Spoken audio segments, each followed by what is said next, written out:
Vikings football. Before we speculate and say nice things about you, thank you very much for having me on your podcast. Hey, you were a great guest. After the miracle. Your passion shined Thank through, you. and we saw, if anybody listens, they saw why you are as good at what you do. You're very nice. It was my honor. I really enjoyed it. Thank you. Thank you. We just in watching your confab, either for profit or for private, with Sean Payton. We in the cornfields, you bring up Sean Payton, you think Bounty Gate, mocking the skull chant, almost beat us, then we had the miracle. So it's a dynamic talker in the Twin Cities. But you can't dispute, when it comes to Peyton and or Mickey Loomis and the work they did with the draft last year, holy cow, what a draft they had. Talking about. Listen, they had the offensive rookie of the year and the defensive rookie of the year. That hasn't happened in 50 years. And it was not just Alvin Kamara and Marshawn Lattimore. Yeah. It was Ryan Ramczyk. It was Marcus Williams, who Minneapolis knows and loves very much. He's your favorite right now, yes. He was Minneapolis' defensive rookie of the year, right? That's right. Yeah. We changed the city to Marcus Appolis after the miracle. There you go. That would have been a good radio call there, Paul. Yeah, it would have been all right. If you used that, right? Oh, yeah. I mean, so many people complained to me after the call, right after your podcast, that, Paul, there are more fans in the in the state than just Minneapolis. It should have been the Minnesota Miracle. And I'm like, oh, my God, everything's happening so fast. I told you what I liked. For that. Mini Miracle. The mini miracle. The mini miracle. That is nice. And you know what? Off the way we performed against the Eagles the very next week, it was a truncated mini miracle. You know what I mean? I mean, that no really kidding. Listen, Minneapolis Miracle stuck. It was a great call. Radio call was awesome. But I'm just telling you. Right. No disrespect intended. Mini Miracle is a perfect moniker for that play. So with these, so with these Saints, and given we are in a market where the Vikings need to figure out their 2018 quarterback. Yeah. I believe Drew Brees will play for Mr. Payton next year, and when Drew comes will. out and says, I want to play, but we just keep going day after day after day. Without anything being done. So, is there a chance Drew Brees hits free agency? No, Sean Payton said the deal's going to get done. It's going to get done sooner rather than later. He just said that. Really? The interview's going to run on ESPN NFL Live. Sweet. So that deal's going to get done with the Saints. The question is, what is the number going to be? And Mickey Loomis, the Saints GM, and Tom Condon, the agent for Drew Brees, have to get together and figure out what that number is going to be, and we'll see what it comes in at. My guess is it'll be in the mid-20s. Yeah. So there will be that deal, and I don't think Drew Brees will be in play to become the Minnesota Vikings starting quarterback. I think that you guys will have to go in a different direction, but we'll see how that plays out. And that's all we talk about here, basically. No, now. I would imagine. So, all right, everything you're hearing. Seriously, this is unbelievable. Everything you're hearing at Kirk. God. What's where do you think this thing goes with Kirk, and who are the viable suitors, and do you have a sense how this thing's going to shake out? I have a little bit of a sense. I would say this, that when you look at the Kirk Cousins situation, I don't believe that there's going to be a team that is more aggressive and eager and, frankly, desperate than the New York Jets. Yes. And they've got a lot of cap space.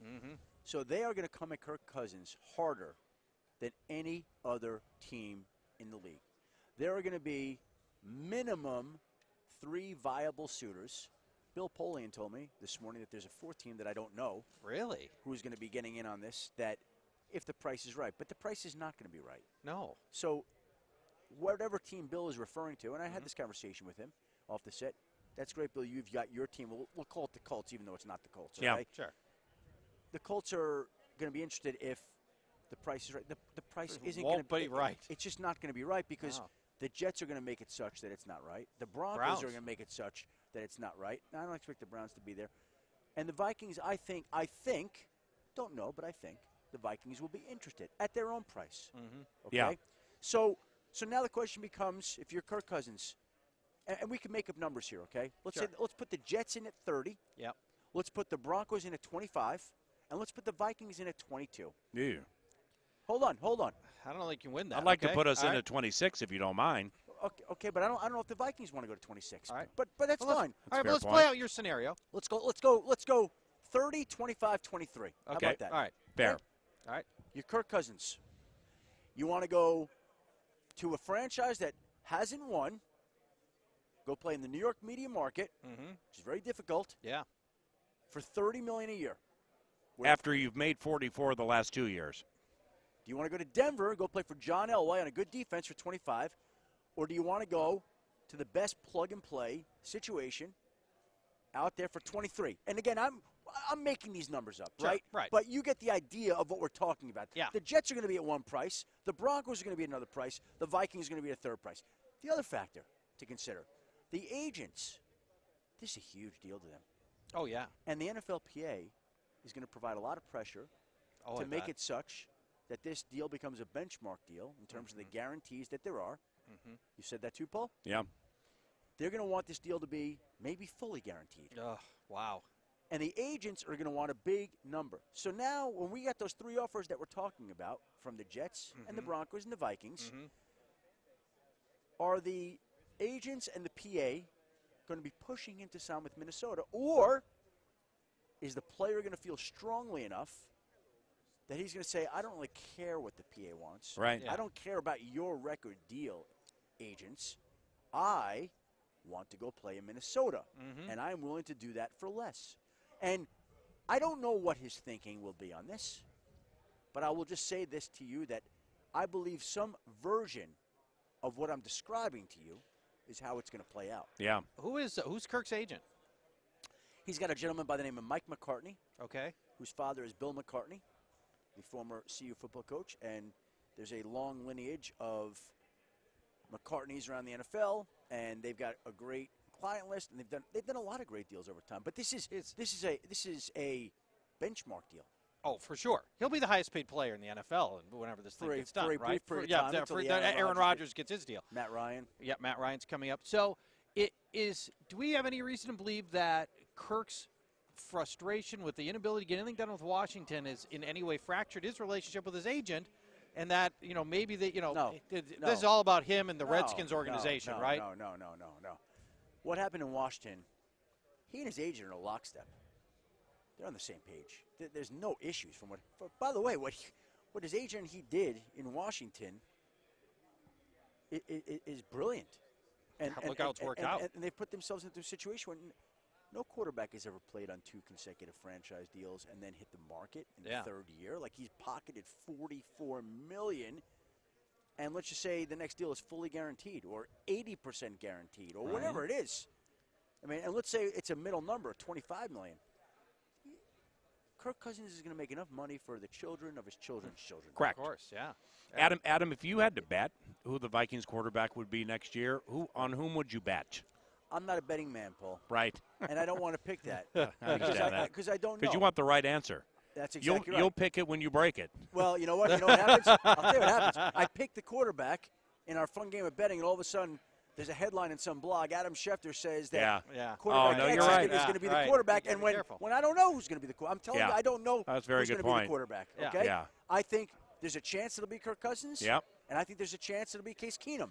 And I think the Vikings will have one of those 2 quarterbacks. But I don't know which one. Do you think there's a chance it blows up on Minnesota? In other well, words, yeah, that could happen. Look, right. The one thing in these free agent situations is you never know how they play out. And sometimes, even when I'm in the thick of covering a certain transaction or player, I'm like, wow, I didn't see that coming, and I've been working on this for weeks. Yep.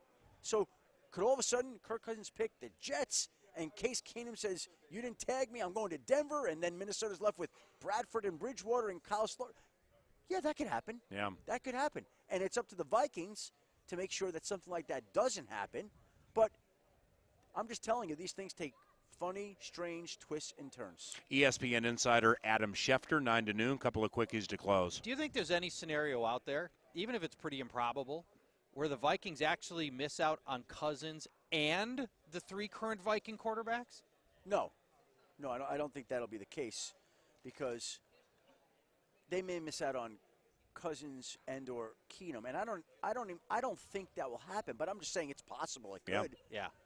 But even if that were to happen, I don't believe Teddy Bridgewater is going to have some huge market out there. Oh, great. And I don't think Sam Bradford's going to have some huge market out there. So if in the unexpected case the Vikings got jammed, and misread it and misplayed it and mishandled it and didn't land one of these 2 guys, I do believe that Bradford and Bridgewater are always comfortable, safe fallback positions. I don't think that's an issue. But with no disrespect to those guys, I don't think that's the direction you want. You want to get Cousins or Keenum, I think, right here. That's what I would want to do. Agreed. Yeah, I would love to have Bradford back if he doesn't have to be the automatic starter. That'd be a best case scenario, but I don't think it's going to happen. transitioning to this draft, Saquon Barkley is an amazing athlete and maybe the best player in this draft. But as you know, the market on running backs, as we're finding, Alvin Kamara's Rookie of the Year coming out of the third round. Kareem Hunt was probably, I think, might have been second in Rookie of the Year voting. He came out of the third round. Where do you is there a scenario out there where Barkley, maybe best player of the draft, isn't taken through the first series of picks in this draft? No, he's going to get picked. He's just that good. Listen, I don't study these college players like Mel Kiper and Tom McShay and Mike Mack. I don't do that. Yeah. But I'm just telling you, I listen to the people who know what they're talking about. This is what I've heard about Saquon Barkley. Best running back since Adrian Peterson. Yeah. Better prospect than Ezekiel Elliott, Todd Gurley, and Leonard Fournette. Yeah. It's unbelievable. All of whom were top picks. Now, again, I've watched him some. I've seen highlights. But I'm just telling you, the scouts, the personnel people, the people who do this for a living, they believe he's a generational talent, and we'll see whether or not he actually turns out to be. But that's what they believe. Mm-hmm. And because of that, I could make an argument to you. I don't think Cleveland takes him at 1, although I think the Browns will consider him. Yeah. I think the Giants will strongly consider him at 2. Mm-hmm. I think the Colts will strongly consider him at 3. The Browns, if they don't take him at 1 and he's still there, would consider him at 4. Yeah. The Broncos at 5, I don't see. The Jets at 6, if they sign Cousins, I could absolutely see. Good. You bet. I mean, Forte just retired. Yeah. We got a lot of landing spots for Saquon Barkley. That's not going to be an issue. He's one. not getting very far. Last one. The market, obviously, or from a leverage standpoint, the market never will be higher for Nick Foles from a Philadelphia Eagles standpoint. I mean, if I'm with the Eagles, I'd want to have him on the team because of what I just saw and what happened to Wentz. But do you think anything happens with Nick Foles? I absolutely do not. And I'll say this to you. We've seen that the Eagles are very shrewd quarterback dealers. Tell us about it. Okay? Really? You don't say. I think you know that in Minnesota. Yeah. Okay, so what did they get for Bradford? They ended up getting 1 Derek to 4. Barnett, the defensive A 1 and end. a 4. Yeah. A 1 and a 4. Okay. Yeah. Let's play this out a little bit. Mm-hmm. Sam Bradford ever go to a Super Bowl? No. Sam Bradford ever win a Super Bowl MVP? No, he hasn't been to a playoff game, Adam. Okay, Paul. Let's again extrapolate a little bit.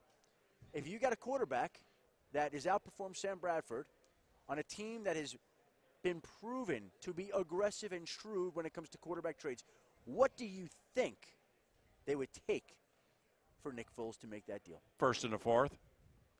Bill Polian argued that it would be a 2 1s and 2 2s, which I Ooh. think is steep. Hold on. That's really steep. I don't think there's a team in the league that would give up much more than a 3rd or a 2nd for Nick Foles. Yeah. Okay? Yeah. I don't think there'd be a team that would give up a 2. By the way, when the playoffs started, everybody's questioning whether the Eagles can win a playoff game because of Nick Foles. And then in 2 games, 3 games, he turns it around. Now we're talking about whether he's worth 2 1s and 2 2s. Yeah. So it's a reactionary society that we live in. But the fact of the matter is, if we're going to just boil it down to its basics, I think if a team realistically was going to approach the Eagles, I think they'd probably offer a conditional 3. They could go to 2, which the Eagles would, I think, laugh at, especially considering that Wentz is coming off a torn ACL and LCL, and we don't know when he's going to be back. We think he'll be back for the start of the season, but there are no assurances, and for all we know, he starts the season on PUP. So no deal for Nick Foles. That's not happening. He's worth more to them to keep than he is than they'll get in a trade. How closely did you follow your beloved Michigan Wolverines last year? In football or basketball? Football. I watched them. Because they have this 3-technique defensive lineman named Maurice. Hurst? Yeah. And I know, in knowing Zimmer as well as I do, he wants a 3-technique badly to complete that defensive line. And in doing some work on Hurst, Maurice Hurst looks really, really good. And Minnesota's picking 30. 30? Yeah.